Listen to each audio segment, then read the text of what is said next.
เข้ามาต้องได้ยินเสียงอะต้องได้ยินเสียงฮัลโหล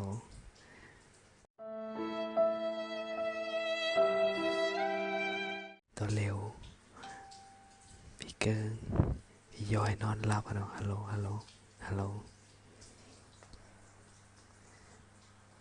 เมื่อไหร่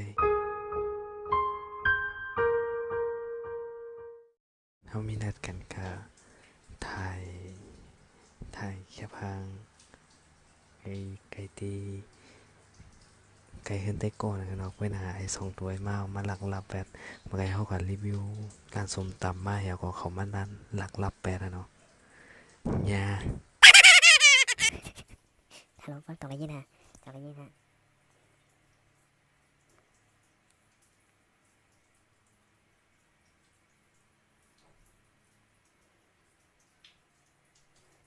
ฮัลโหลต่อไปยินเสียงฮะไปเข้ามาเนาะ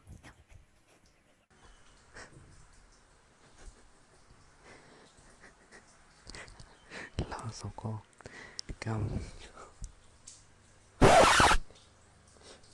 แม็กกี้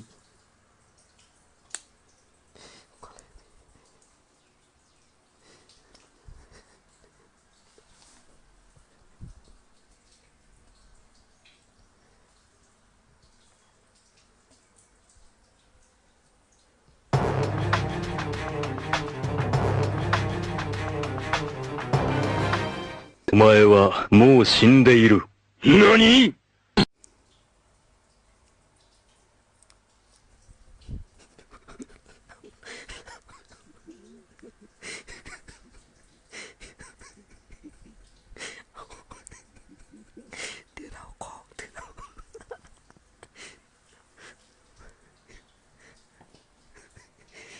ถึงข้าวยามก็เห็นคลิปวะเนาะ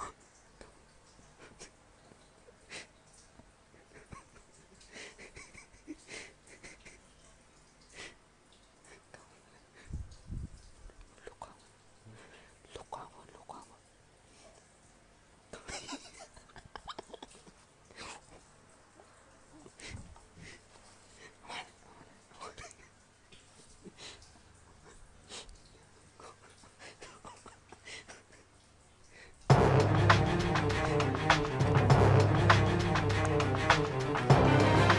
お前はもう死んでいる。何？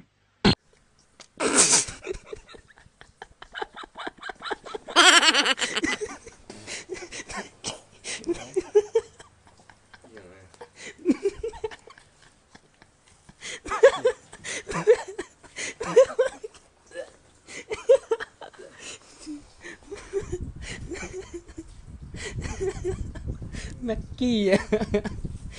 ของโปรดจะกับแม็กกี้อะของโปรดของอย่ากดไลค์กดแชร์กว่านั่นแหละโกมูระวะก็เซ็งอ่ะ